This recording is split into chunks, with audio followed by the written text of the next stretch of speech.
지난 나폴리와 프랑크푸르트의 챔피언스리그 16강전에서는 오시맨이 정말 말 그대로 승리를 직접 가져왔다고 할 수 있을 정도로 오시맨이 경기에 끼치는 영향력이 어마어마했었거든요.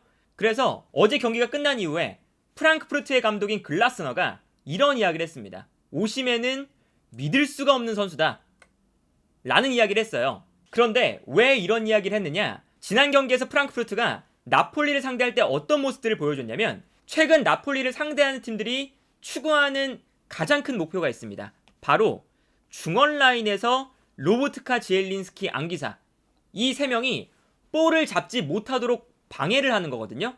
그래서 애초에 앞쪽에 있는 공격수들에게 볼이 가지 않도록 방해를 하는 게 나폴리를 공략하는 방법 중에 하나였어요. 그래서 프랑크푸르트가 수비 라인을 높게 끌어올리고 동시에 공격 라인은 약간 내려가면서 중원에서 정말 촘촘한 수비 라인을 만들었었죠. 그리고 이때 프랑크푸르트의 중원 라인에 로보트카, 앙기사, 지엘린스키 나폴리의 미드필더들이 갇혀있다 보니까 나폴리가 중원을 거쳐서 전방으로 볼을 전개하는 플레이 자체가 잘 나오지 않았거든요. 그런데 여기서 미드필더 라인을 강력하게 압박하는 프랑크푸르트의 경기 전략을 완벽하게 무너뜨릴 수 있었던 가장 큰 이유가 바로 최전방에 있는 오시맨 때문이었습니다. 나폴리가 프랑크푸르트의 중원 압박이 너무나 강하니까 어떤 선택을 하냐면 굳이 중원을 거쳐가지 않고 앞쪽에 있는 오시맨에게 한 번의 패스를 뿌려주겠다. 정말 단순한 아이디어를 가지고 경기를 해요. 그런데 오시맨이 그냥 단순하게 전방으로 볼이 올라왔을 때 상대 수비수와 길게 넘어오는 볼을 경합하는 과정에서 몸싸움을 이겨내고 스피드를 이겨내고 볼을 가져오는 모습을 볼 수가 있죠. 그리고 이렇게 정말 단순한 패턴이지만 전방으로 한 번에 볼을 붙여놓고 오시맨이 볼을 가져오게 되면 순간적으로 상대팀의 뒷공간이 열리면서 그리고 프랑크푸르트의 선수들이 대부분이 앞선에 쏠려있는 상태에서 오시맨이 프랑크푸르트의 수비가 없는 공간에서 볼을 잡을 수가 있는 거거든요. 그래서 오시맨이 이러한 플레이를 보여주기 때문에 어제 경기에서 영향력이 엄청났다고 평가를 받는 거고 이게 오시맨의 장점이자 나폴리의 강점이 되는 거라고 생각이 드는데 경기 장면을 보면요. 이런 장면이 나타나죠. 이 장면도 보시면 프랑크푸르트가 수비 라인을 높게 가져가면서 중원에서 아주 좁은 수비 간격을 형성하고 있죠. 그렇기 때문에 나폴리가 이 중원에 있는 선수들이 볼을 쉽게 받을 수가 없는 상태였어요. 그런데 이때 나폴리가 어떤 선택을 하느냐? 볼을 잡았을 때 중원 라인으로 패스를 넣어주는 게 아니라 중원에는 프랑크푸르트의 수비수가 워낙에 많으니까 중원을 거쳐가지 않고 볼을 받자마자 그냥 전방으로 길게 패스를 뿌려줍니다. 그런데 이렇게 단순하게 길게 패스를 뿌려주는 전략이 이 장면도 보시면요. 분명히 이 롱패스를 상대 수비수가 먼저 뛰어나가고 있거든요. 그런데 오시맨이 상대 수비수보다 뒤에서부터 달려오더니 어느샌가 압도적인 스피드로 상대를 앞질러 가면서 이 다음 장면을 보면 어느샌가 오시맨이 상대 수비수를 몸싸움과 스피드에서 완벽하게 이겨내고 넘어오는 롱패스를 자신의 것으로 만드는 것을 볼 수가 있었죠. 그리고 이렇게 오시맨이 전방에서 상대 수비수와의 경합을 이겨내니까 어떤 장면이 나오느냐? 프랑크푸르트의 수비수들이 다 앞쪽으로 쏠려있기 때문에 오시맨이 페널티 박스 주변에서 볼을 잡는 순간 이 박스 주변에는 프랑크푸르트의 수비가 거의 없는 모습을 볼 수가 있어요. 그래서 이렇게 넓은 공간에서 오시맨이 볼을 잡는 순간 단 한 번의 움직임으로 수비수를 이겨내기만 하면 곧바로 득점 찬스가 나오는 거거든요. 이러한 플레이는 보는 입장에서 보면 정말 기술적으로 만들어가는 플레이다 라고 볼 수는 없지만 정말 육체적으로 강인함을 보여주면서 단순하지만 굉장히 효율적인 공격 방식이라고 볼 수가 있는 거죠. 그래서 나폴리의 경기를 보면 이런 장면들이 많이 나와요. 이 장면도 보시면 상대팀이 중원에서 나폴리의 선수들을 강력하게 압박을 하고 있습니다. 그래서 이 장면에서도 나폴리가 중원으로 패스를 보내주는 것 자체가 매우 까다로워요. 그런데 이때 중원에 있는 앙기사가 볼을 받는 순간 상대팀의 선수들이 자신에게 달려드니까 어떤 모습을 보여주냐면 볼을 소유하는 게 아니라 볼을 받자마자 그냥 전방으로 볼을 걷어내는 모습을 보여줘요. 그리고 단순하게 볼을 걷어냈을 때 오시멘이 이 뒷공간으로 뛰어들어가면서 단순하게 걷어낸 볼을 나폴리의 볼로 가져오는 모습을 볼 수가 있었죠. 그리고 여기서 오시멘이 상대 수비수와의 경쟁에서 이겨내면서 밀고 들어가니까 단 한 번의 패스로 오시멘이 매우 결정적인 찬스를 잡는 모습을 볼 수가 있었습니다. 애초에 상대 수비수들이 앞쪽에 쏠려 있으니까 이 뒷공간에는 수비수가 적을 수밖에 없고, 오시멘이 여기서는 피지컬로 밀고 들어가면서 수비수를 이겨내면 바로 결정적인 찬스가 나오는 거거든요. 그래서 오늘 스팔레티 감독이 오시멘에 대해서 칭찬을 할 때 어떤 이야기를 하냐면요, 이런 이야기를 합니다.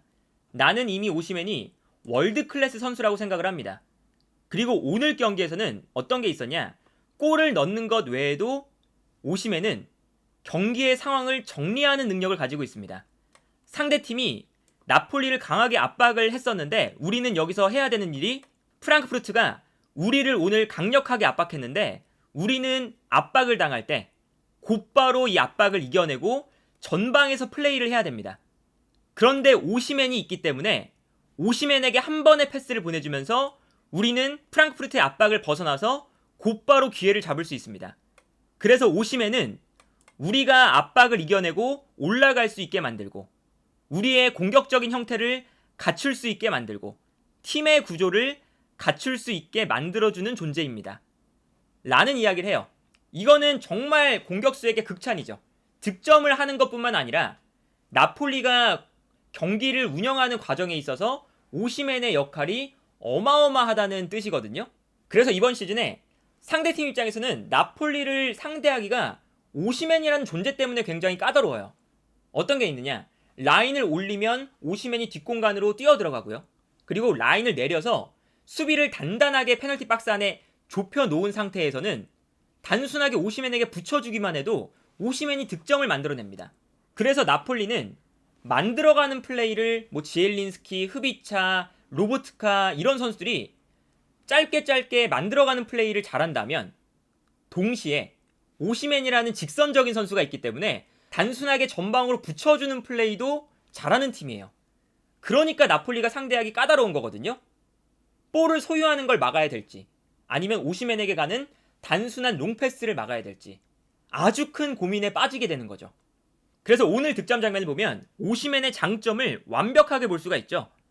측면에서 폴리타노가 크로스를 올리는데 사실 이 크로스의 질 자체가 그렇게 좋진 않았어요. 폴리타노가 원래 왼발을 쓰기 때문에 오른발로 크로스가 올라갈 때 굉장히 이 크로스가 높고 느렸습니다. 그래서 프랑크푸르트의 수비수들이 이 폴리타노의 아주 높은 크로스가 그대로 넘어가는 줄 알았어요. 그런데 안쪽에 있는 오시멘이 폴리타노의 아주 높은 크로스가 올라왔을 때 엄청난 점프력으로 뛰어오르면서 폴리타노의 크로스를 머리에 맞추는 데 성공을 합니다. 그리고 여기서 득점까지 만들어내는 모습을 볼 수가 있죠. 이렇게 오시멘이 사실은 넘어가는 크로스라고 생각했던 걸 득점으로 만들어내니까 이 장면에서 상대팀의 수비수들을 보세요. 프랑크푸르트의 수비수들이 아무도 점프를 하지 않고 그냥 바라만 보고 있어요. 이거는 상대팀 수비수 입장에서는 당연히 넘어가는 볼로 생각을 하고 예측을 못했다는 이야기가 되잖아요. 그래서 이 오시멘의 압도적인 운동 능력, 이 압도적인 점프력은 상대팀의 예상을 벗어나는 범주에 있었다 라고 볼 수가 있겠고요. 심지어 오시멘은 이 자신의 어마어마한 피지컬적인 능력을 공격에만 쏟지 않습니다. 수비를 할 때도 아주 헌신적으로 자신의 피지컬을 활용해서 수비에 가담해주는 선수죠. 그래서 예를 들면 이런 장면이 나타나요. 이 장면을 보시면 오시멘이 공격에 가담하고 있을 때 오른쪽 측면 공격수가 순간적으로 너무 올라가 있어서 수비에 가담하기가 어려운 상황이었거든요. 그런데 이때 상대팀이 이것을 파악하고 측면으로 볼을 전개하는 모습을 볼 수가 있죠. 그런데 이때 오시멘이 오른쪽 측면 공격수가 수비로 내려오는 것이 어렵다는 것을 완벽하게 파악한 다음에 자신이 부지런히 수비에 내려옵니다. 그리고 이때 상대팀에게 분명히 넓은 공간이 형성이 되어 있고 이 공간으로 패스가 들어가는 거거든요. 근데 오시맨이 자신의 그 어마어마한 스피드를 수비에 쏟으면서 상대의 공격을 따라가기 시작하고요. 결과적으로 상대팀이 볼을 잡을 때 오시맨이 엄청난 스피드로 상대팀의 공격을 따라잡으면서 오시맨이 상대팀의 공격을 막아 세우는 모습을 볼 수가 있었죠. 그래서 오시맨은 기본적으로 공격에서만 도움이 되는 게 아니라 수비적으로도 엄청난 도움이 되고 있고요. 특히나 나폴리의 전방 압박이 이루어질 때 오시맨의 전방 압박 능력이 정말 인상적이거든요. 이 장면을 보시면 오시맨뿐만 아니라 나폴리의 선수들이 프랑크푸르트의 선수들을 압박을 하고 있습니다. 그리고 압박을 당하니까 프랑크푸르트가 백패스를 보내주죠. 근데 여기서 오시맨이 포기를 하는 게 아니라 빠르게 달려들면서 이 백패스를 따라가기 시작합니다. 오시맨의 압박이 좋은 건 뭐냐면 이 선수의 탄력이 워낙에 좋아서 상대 수비수와 골키퍼가 예측하는 것보다 한두 타이밍은 빠르게 압박이 들어와요. 그래서 상대 입장에서는 오시맨의 압박을 받을 때 볼을 소유하지 못하고 전방으로 걷어내는 모습이 자주 나오거든요. 그래서 이런 장면이 나오죠. 오시맨이 백패스가 들어갔을 때 정말 빠른 스피드로 상대의 골키퍼를 압박하니까 골키퍼가 여유가 없어서 다급하게 볼을 걷어냅니다. 그리고 이게 나폴리가 전방 압박을 할 때요, 전방에서 볼을 소유하는 게 아니라 이렇게 압박을 통해서 상대의 롱패스를 유도하려고 해요. 왜 유도를 하느냐? 롱패스가 들어갔을 때는 뒤쪽에 김민재라는 피지컬과 제공권의 압도적인 선수가 있기 때문에 이 롱패스를 나폴리가 끊어내면서 다시 볼을 가져올 수가 있거든요. 그래서 이번 시즌 나폴리의 경기를 보면 전방 압박의 시작은 오시맨, 전방 압박을 마무리하는 선수는 김민재. 이 공식이 나폴리의 강력한 전방 압박을 상징하는 필승 전략인 거죠. 그래서 최근에 오시맨이 득점도 정말 많이 하고 있지만 이 나폴리라는 팀에 전술적으로 어마어마한 영향력을 주고 있는 선수라고 할 수가 있겠고요. 기본적으로 오시맨이 모든 경기에서 경기의 결과를 바꿔줄 수 있는 플레이들을 하기 때문에 이 선수가 정말 어마어마한 빅클럽들에서 노리고 있는 이유가 여기에 있는 거고, 최근에 나오는 이야기를 보면 2천억도 넘을 수 있는 선수다 라는 엄청난 평가를 받을 수밖에 없는 시즌을 보내고 있다. 그래서 개인적으로는 이번 시즌 최고의 공격수는 아마 유럽 5대 리그에서 오시맨이 아닐까 라는 생각을 해봅니다.